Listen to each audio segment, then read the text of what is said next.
The 18 Strong Podcast with Jeff Pellizzaro, episode number 58.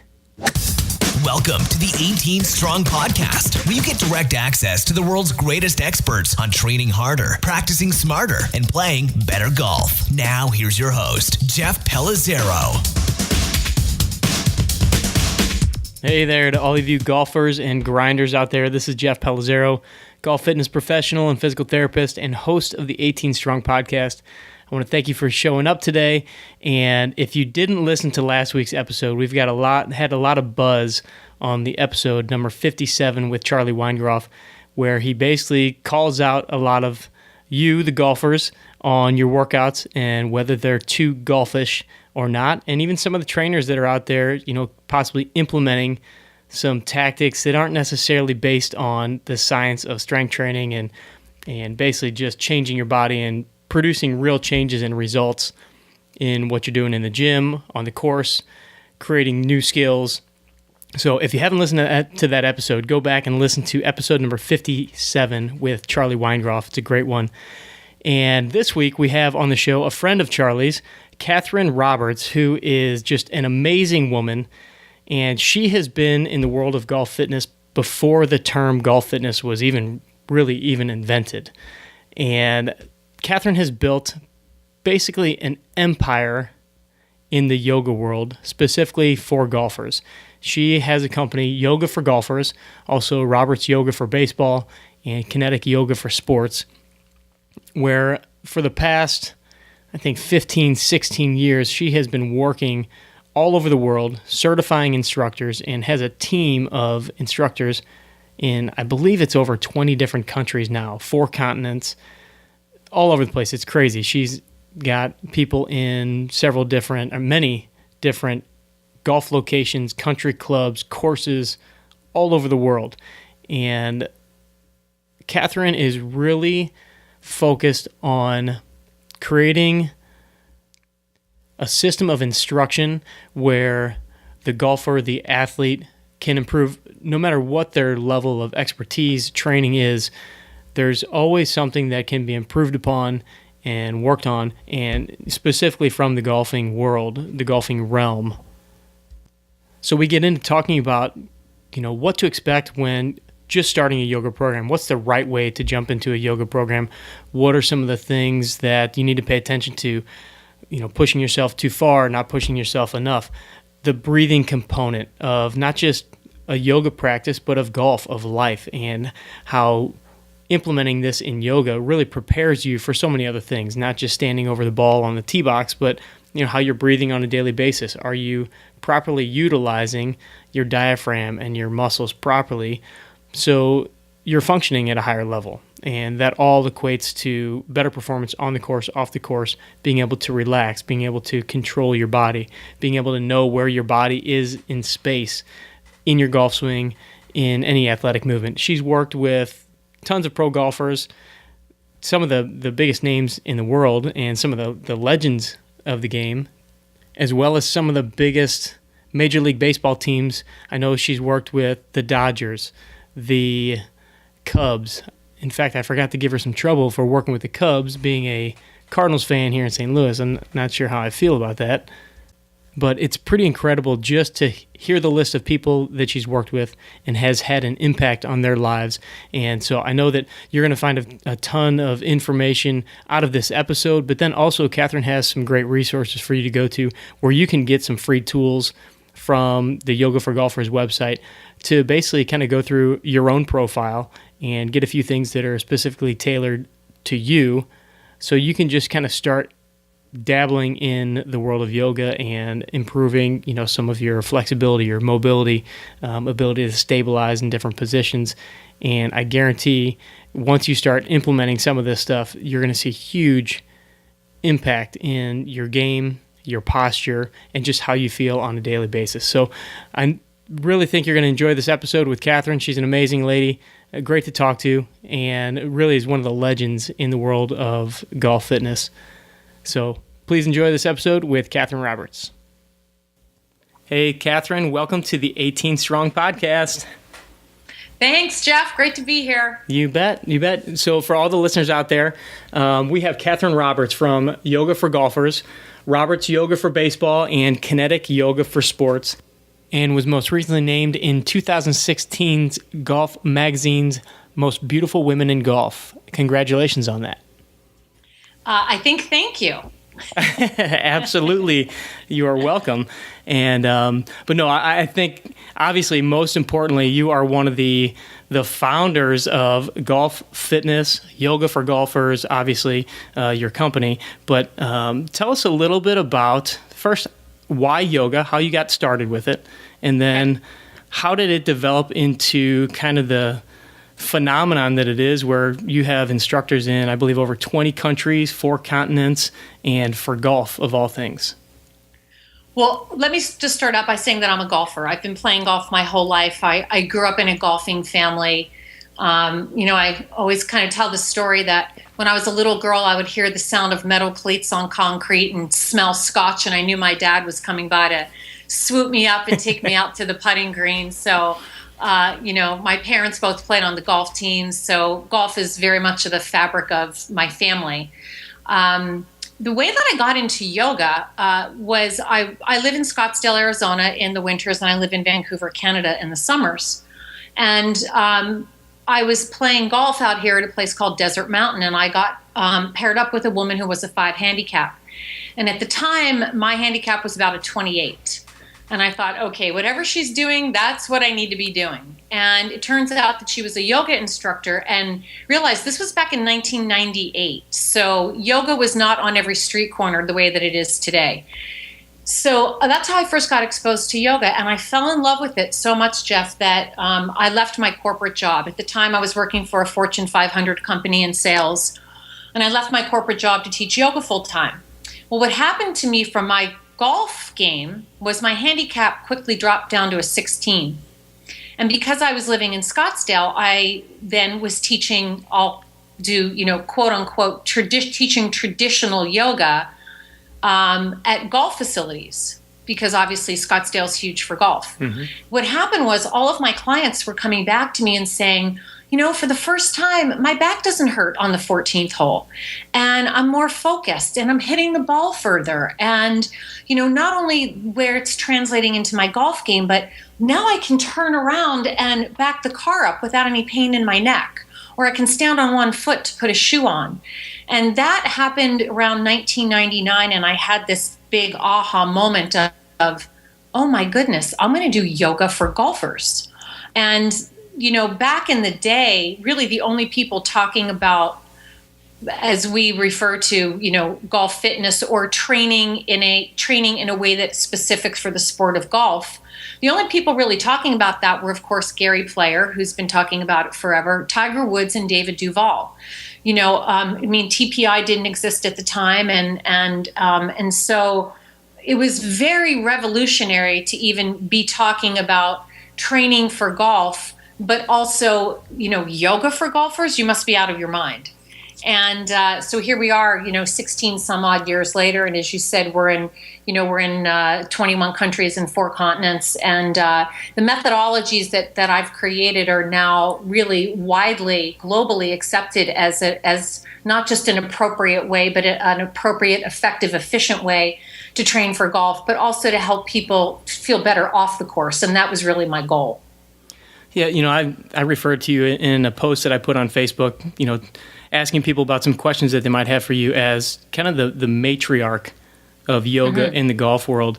Mm-hmm. But I'm sure it wasn't quite always that easy. I mean, now it seems like it's very well accepted in many different realms. But what were some of the struggles that you maybe had coming into golf and also just other sports? I mean, you're involved in Major League Baseball and a lot of different sports that are male dominant and may not have been very well accepted as far as yoga and versus strength training.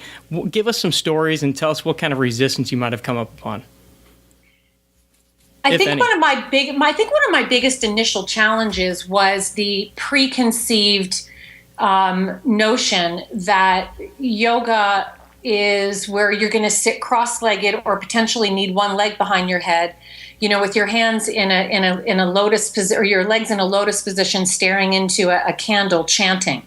And that was contempt before investigation, if you will. Mm-hmm. And I think that was probably one of my biggest challenges. But having said that, the reason I developed this also was to bring the gifts of yoga to a demographics of people that would never walk into a yoga studio.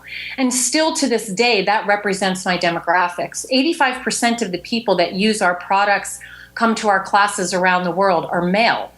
And I think that comes as a big surprise to most people. The people that are experiencing yoga for golfers are not the people that are going to walk into a yoga studio. They love golf. They're passionate about golf, like you said, or baseball or other sports. And they want to learn ways that they can not only work with their body, but also work with their mind, because everything that we do is all around the breath, and the breath is a direct correlation to the mind. So we're really bringing this whole mind, body, holistic, but very scientifically based approach towards conditioning for sports and life. So give us an idea, because I'm sure a lot of the guys listening to this have not had the experience of going to a yoga class or seeing a private yoga instructor. What can a newbie golfer even expect, coming into working with one of your instructors or working with you personally? Mm-hmm. First and foremost, the way that our programs are designed is that they're taught in building blocks. So it's always, how do we present a pose? It's always presented first as to what the golf-specific benefit is, because we need to share with the client, this is the reason why. Once we explain that to them, then we'll say, okay, now we're going to do this pose. If this is available to you, then you can go a little bit further. If this is available to you, then you can go a little bit further there. So again, the programs, the DVDs, the classes are all designed so that it's open to everyone. So, for example, I just taught a class. We had 17 students in the class, and I had a 32-year-old, extremely hypermobile female on a mat next to a 71-year-old orthopedic surgeon wearing a back brace. So to be able to reach all of those demographics at one time and to be able to help train them in a way that is beneficial to all of them is actually a very unique skill set. And that's a skill set not just for a yoga teacher, but it's for any trainer, anyone working with a golfer, we'll say, is, how can you be of maximum service to all of these people so that, again, they find success and they feel that what you're doing is obtainable. Never in our classes do we have the 71-year-old physician with the back brace looking at the woman next to him saying, oh, I'll never be able to do that. And they're just sitting on the mat looking around the room saying, well, I'm never coming back to this. Right. That seems like it can be such a frustrating situation for a lot of people getting in a class like that. So what are some of the ways that you get around that? Well, again, it's learning how to teach in these building blocks. So here's a perfect example. Let's say we might have someone working. Let's say we're working their hips in the sagittal plane. Let's say we're doing it in kind of like a crescent lunge position. So we might start out with the left back knee on the ground and the right foot forward at a 90-degree angle. And we have everyone start that way, kind of lunging their hips forward and backward, right, in sagittal plane. Then what we'll do is we'll say, if this is good for you, stay here. If there's more, what you can do is take your left hand down to the ground and then twist to the right. Okay? Mm-hmm. So now we have them in a spinal twist. So we now have them moving in more transverse plane with the thoracic spine. Then we'll say, now if there's more for you, fire up your back leg and take your left knee off the ground. So, and it's done in a very seamless way. So again, it's like, that's a really good example of how we teach in those building blocks. So you're kind of taking them piece by piece. If you can do this, you've got the green light to go try the next step. If not, stay where you are. We'll work on that a little bit. Basically, kind of the building blocks of corrective exercise. And 100%. We talk so much about, fixing your movement and fixing your function before jumping into, some crazy strength training routine or putting a bunch of weight on. And so if you could talk a little bit about how, yoga and maybe some experiences that you've seen with some of your clients as far as fixing some of these maybe functional limitations that people have had, and what are some of the typical things that you find that are maybe pretty consistent with golfers that come to your classes? Well, I want to just touch on what you just said a moment ago, which is making sure that someone is able to do a specific exercise successfully, correctly, before you move them on to the next step. And that just immediately comes up for me, the whole concept of integration of movement. So integration of the muscles and the joints. So the cueing that I give is always about the integration of everything and the control of the breath and the diaphragm before you move forward. So if someone is not integrated in their movement and their breathing is erratic and they're not able to control their diaphragm, they stay right in that position. They do not move on. If I'm able to see that they're able to exhibit this type of control of movement and breath, then we allow them to move on further. Can you expand on that a little bit? What does that correct control look like for somebody that, and we've talked about breathing on here. We've had Brian Bradley from Agascu on before. Love Brian, love him. And but I'm sure there's a lot of people listening for the first time that maybe don't know much about diaphragmatic breathing, how important it is, and what's the right way to do it, what's the wrong way, what looks right. Well, I would say that the easiest thing that you can be aware of when you're looking at someone breathing is their breathing erratic? Are they able to maintain long, slow, deep diaphragmatic breaths in and out through the nose? Also, a way that you can easily uncover someone's inability to control their breathing is that they're clenching their jaw. So if someone is not able to move their jaw around as they're doing the exercise, it's a pretty good indication that they're not controlling their breathing. This is also a skill that is cultivated over years and years and years. We always kind of make this joke, I can be with a baseball team and I can have 45 guys out on the field on a yoga mat, and I can tell you which guy is not breathing. But I've been doing this for a very, very, very long time. Right. But that stabilization of the diaphragm really starts with pelvic floor activation.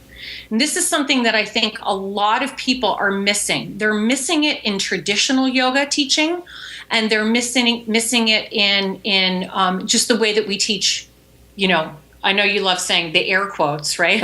I'm doing the air quotes now with my fingers. Exercise, if you will, fitness. I think that pelvic floor activation is essential to movement. And one of the things that this is a very kind of ancient but also proven correlation is the feet, the adductors, and the pelvic floor are interconnected. So this is why when someone comes to me, the first thing I do, and I don't care if I'm working with a pitcher who signed for millions and millions of dollars, or I have an 80-year-old client, the first thing that I do is I assess their gait. And I'll say, I just want to see you walk. Just walk back, walk sideways. And all I do is I watch their gait, and I look at what's happening to them from a chain reaction biomechanical standpoint, from the moment their calcaneus strikes the ground to what's happening to their adductors. You can see it. You can see it in their posture. And again, this takes some work and some education and some practice.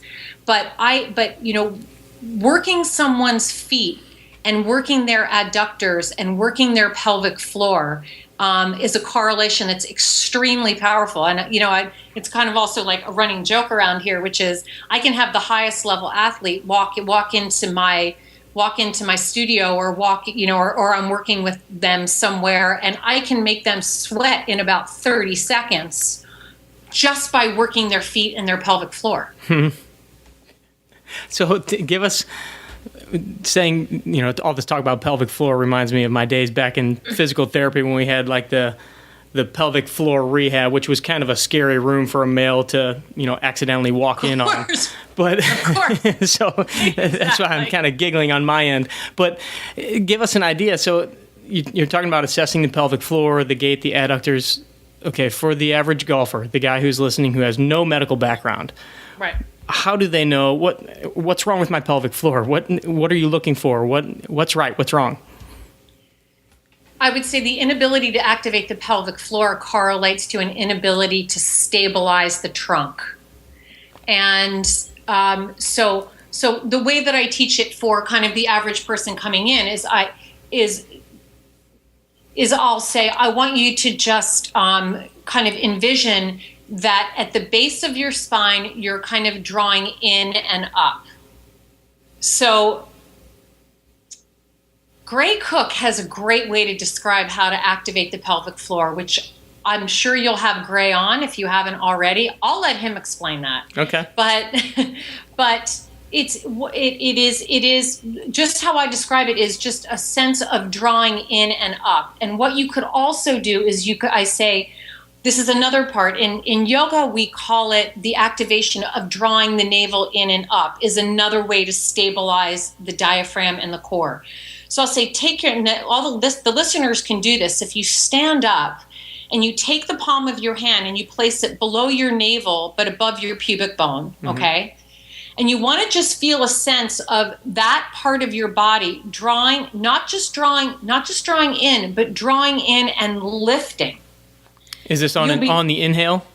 Yes. Okay. Well, yes, and actually, so it's not a dynamic movement. It's a light drawing in and up, and then once that is cultivated and activated, then from there you then just continue to do your normal breathing or your deep diaphragmatic breathing.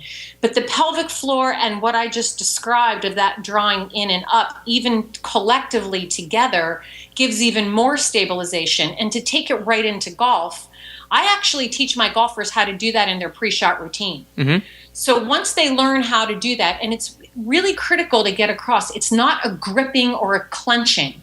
It's like a 20% activation of this drawing in and up. And so what I'll say to my guys is, once you learn how to do that, and you do this in all yoga postures, so they've had an hour or 45 minutes of practicing this activation, then you set yourself in your address position, you take a long deep breath, inhale, long deep breath, exhale. Before you begin your takeaway, you activate that light drawing in and up, and it's amazing the power and the stability that people feel just by that very, very simple tip.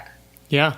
Yeah, and I think you touched on a very important point that it's not the tightening and bracing and getting ready like you're getting ready to get punched in the stomach. It's right. We just had a DNS, dynamic neuromuscular stabilization course here in St. Louis for golf. Yes, very familiar. And we talked a lot about what you're talking about, just using the diaphragm to create some of that abdominal, basically tension inside your abdominal cavity.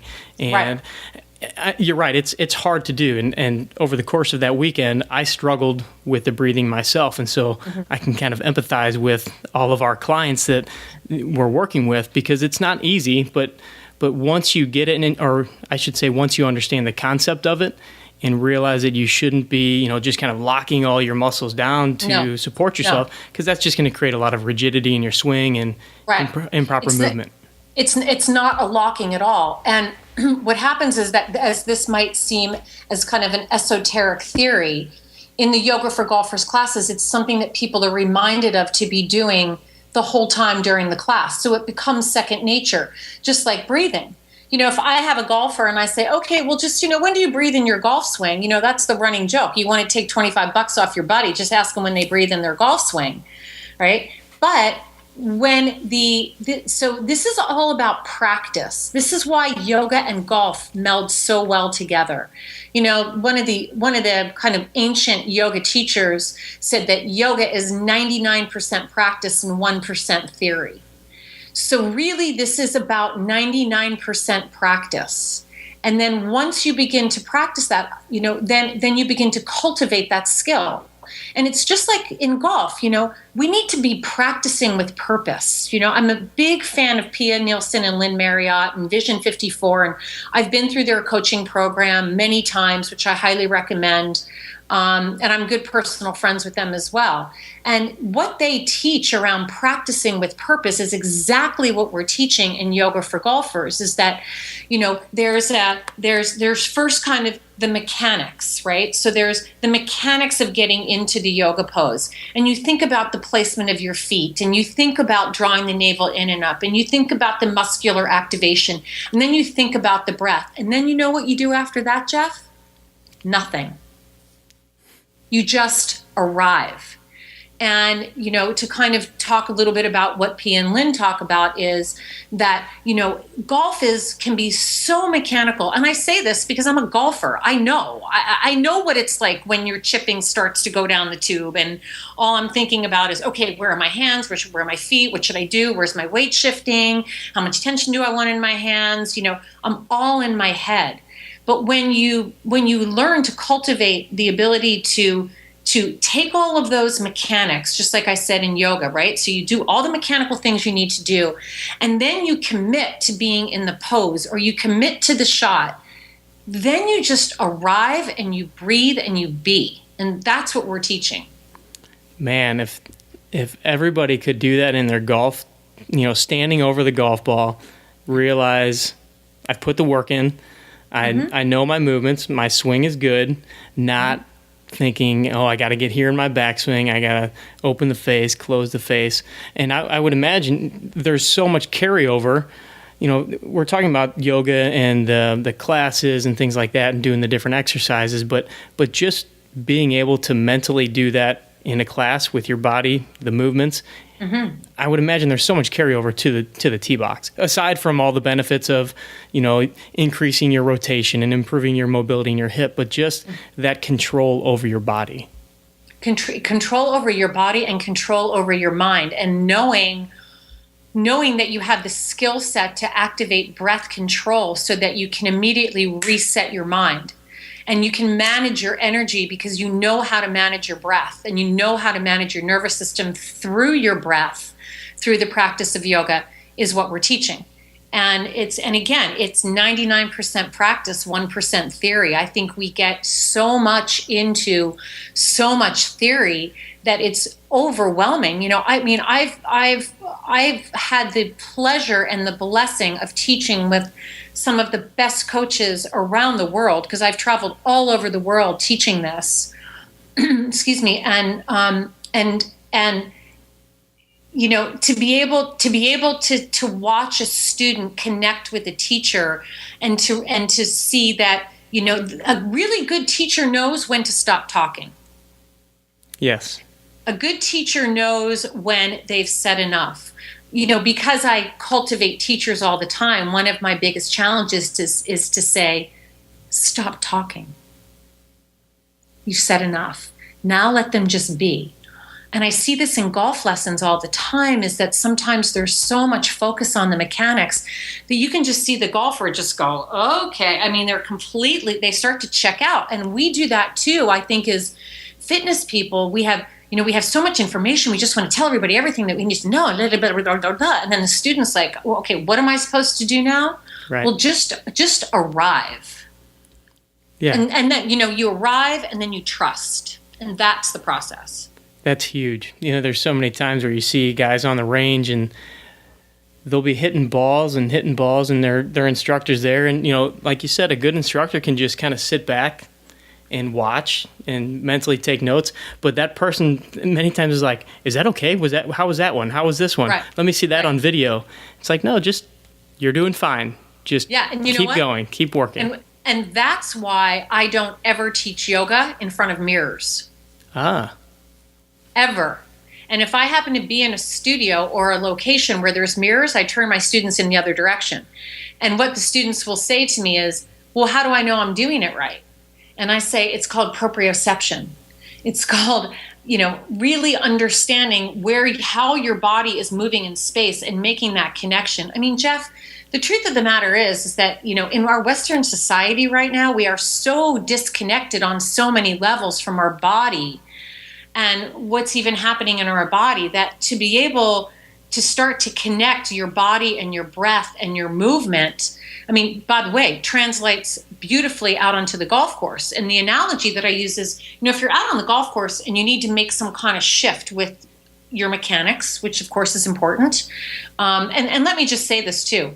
Golf instruction is an absolute integral part of everything that we do. Mm-hmm. So I'm a big believer in golf instruction, but to teach a student about proprioception so that they can cultivate more feel and they can make those changes they need to make when they're out on the course, or to even have a connection of how they're feeling when they're putting or chipping. That's all part of the process of yoga.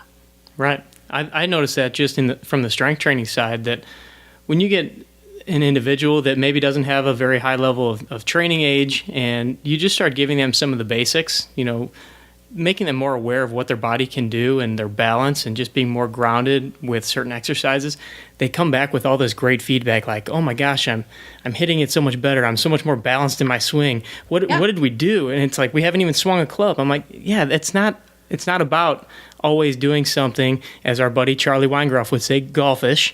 Yes. It's about learning how to balance your body and move your body correctly. And once some of those things are taken care of, especially at the initial stages, I find when somebody hasn't had anything like that, they can make drastic improvements just by learning some of that awareness. Yeah, Charlie's podcast with you was brilliant, and he did talk about, movement is movement, and and I feel exactly the same way, which is why watching someone's gait tells me a huge amount of what's happening in their golf swing. I can watch someone walk and pretty much tell you what's happening in their golf swing.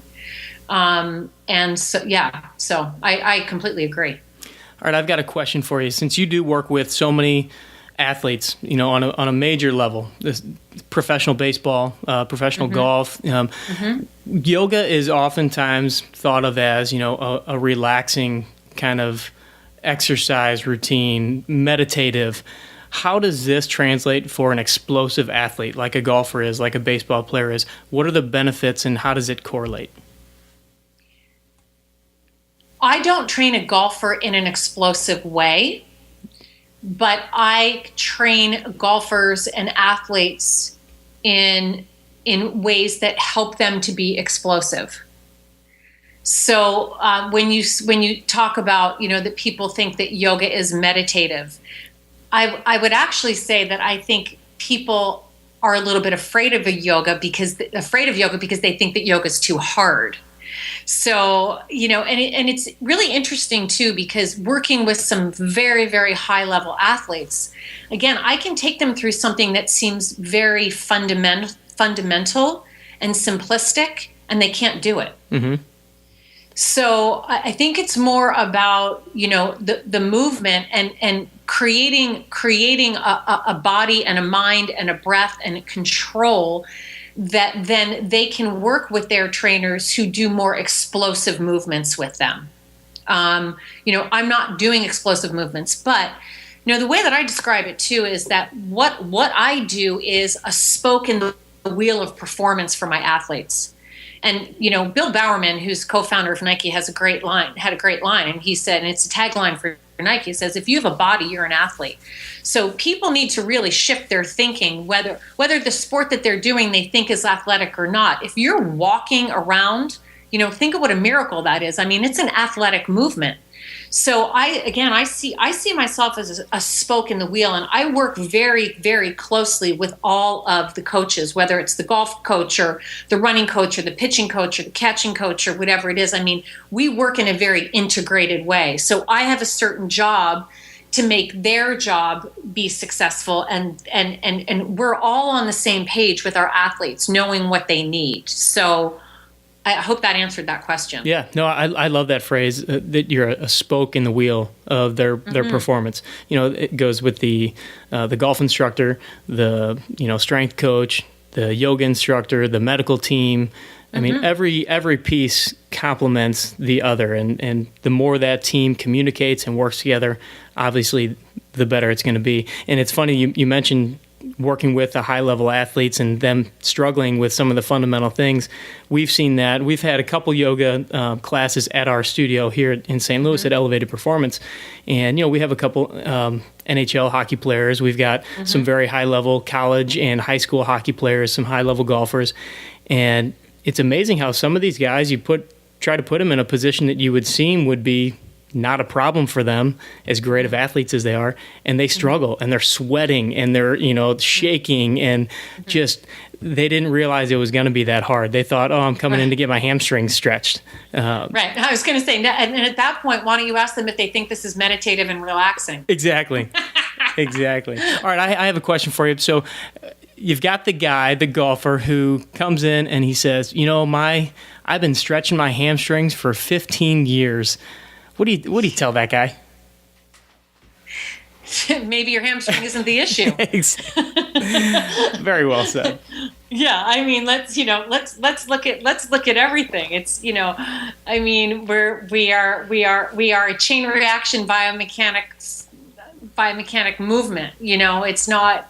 It's funny that you bring that up because recently I had someone that came to see me and. He had a really big problem with his knee. And, I've had a lot of training that's outside of yoga. A lot of sport-specific function training. And again, I've been able to work with some of the best coaches and athletic trainers in the world. And I've learned a lot, and I continue to learn. So this gentleman came to me and he had a really bad knee. Well, when somebody comes in and they say, I'm using this as an example, I have a bad knee, his knee might be one of the last things I look at. Right. I look at his feet, I look at his ankles, I look at his hips, I look at his cervical spine, I look at his posture, I look at his gait, I look at all these different things. I ask questions about his daily life, his lifestyle. What sports does he play? The obvious question is injuries. So anyway, he came to see me and all I did was work with him with his feet and his hips and his knee pain went away. Mm-hmm. So when somebody, so the thing I get is, right, I've been stretching my hamstrings for 15 years and they're still tight. The other thing that I always hear from people is, oh no, you've never seen anybody with tight hamstrings like me. And I always laugh and I say, oh yeah, probably the guy that just left had tighter hamstrings than you. So don't worry about it. You came to the right spot, my friend. Yeah, exactly. All right, Katherine. Well, I always close up with a few questions, which I think you've heard on a couple other podcasts maybe. First and foremost, are you a Happy Gilmore or Caddyshack fan? Caddyshack. That's a really hard one. I don't know. That's a hard. Can we throw Tin Cup in there somewhere? No. One or the other. Okay, Happy Gilmore, Caddyshack. I'm going to have to go Caddyshack. All right. Duly noted. All right. Now, you've had the opportunity to hang out with pretty much almost everyone in the golf world. I usually ask the question, who would you like to ride in a cart with for 18 holes, pick their brain, but I'm going to ask you a little bit of a different question. Who is someone in the world of golf that you had just an incredible experience with and learned a major lesson from?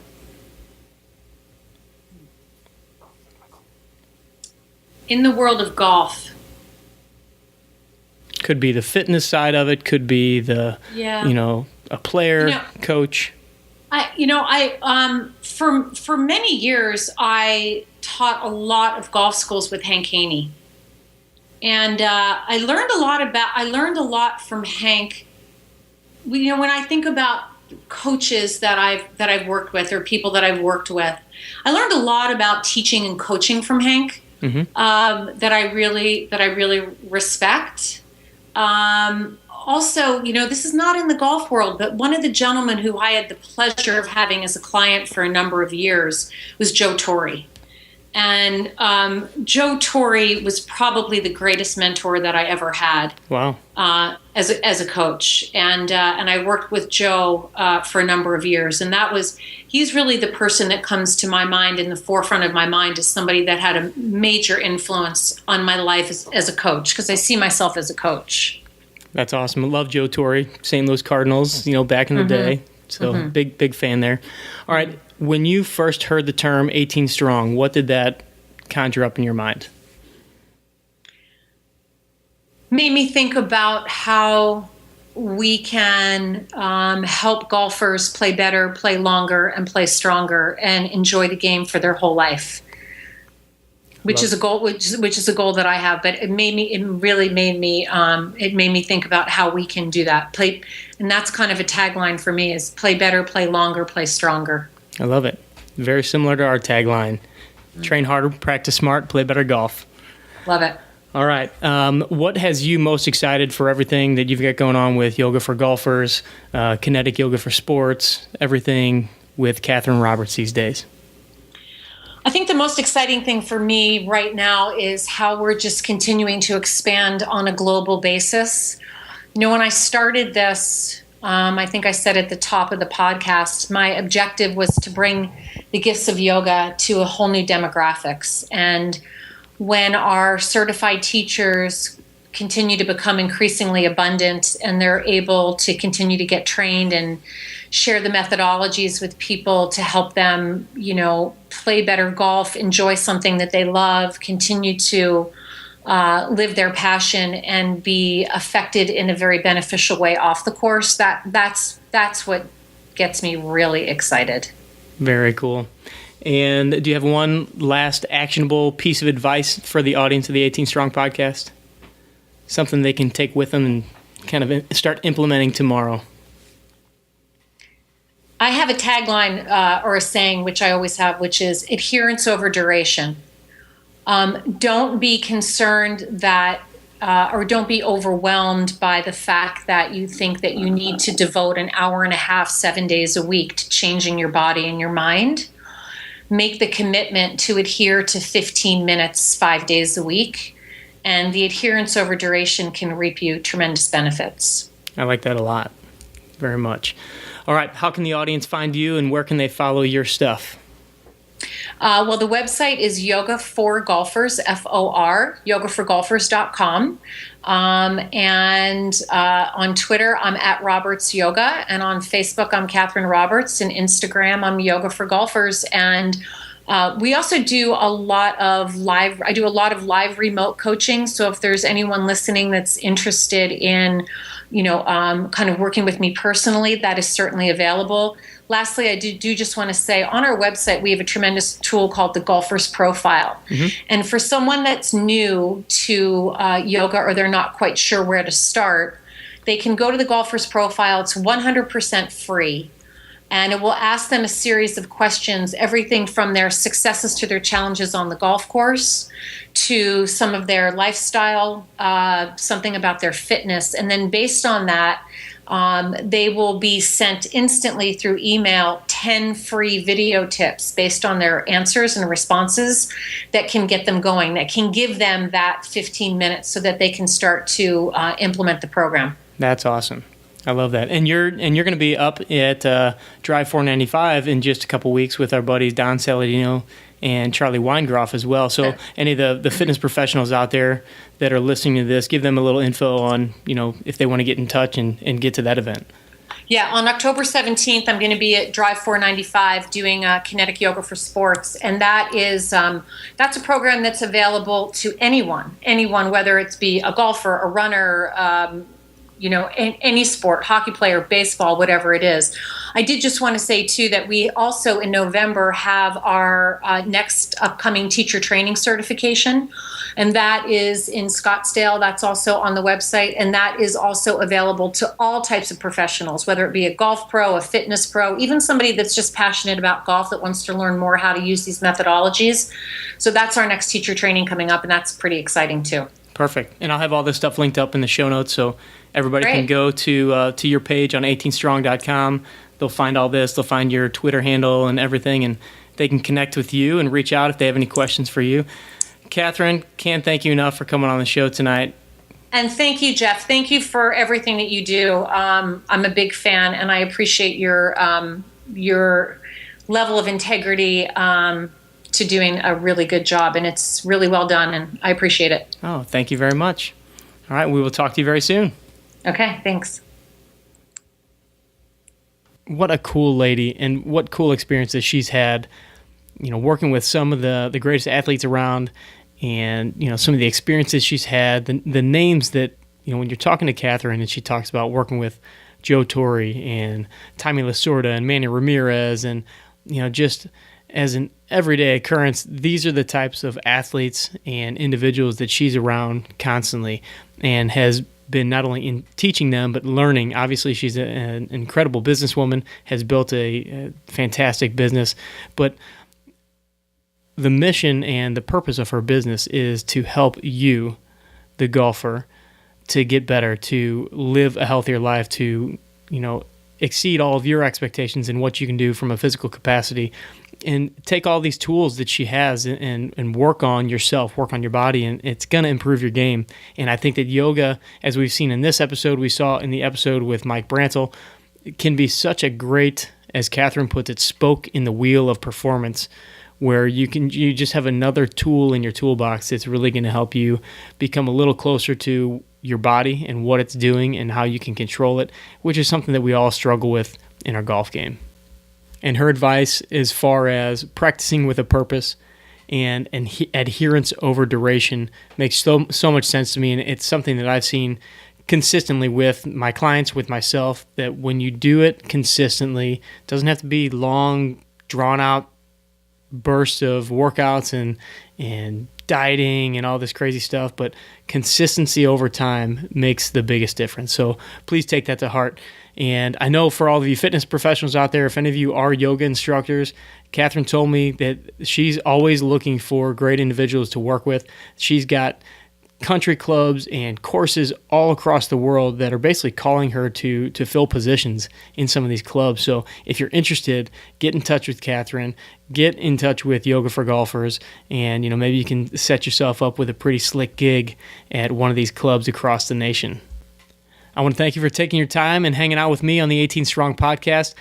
As always, I would greatly appreciate if you left a review in iTunes. We found that there have been some sticky issues as far as people finding the way that they can leave a review and a rating and subscribe to the podcast. So I have created a couple videos where I walk you through basically how to subscribe and do all that stuff on your iPhone as well as on a desktop. I'll go ahead and put that at the bottom of this episode, just in the other links section, just so you have that in case you haven't left a review. I would greatly appreciate it. It helps spread the word of the 18 Strong podcast. And as always, we've always got a free gift for you over at 18strong.com. Just check out the sidebar. There's always something there for you. And check out the past episodes. Don't forget to listen to Charlie on episode 57. I know you won't regret listening to that one. So, as always, train hard, practice smart, and play better golf. Thanks for listening to the 18 Strong podcast at www.18strong.com. And remember, train hard, practice smart, and play better golf.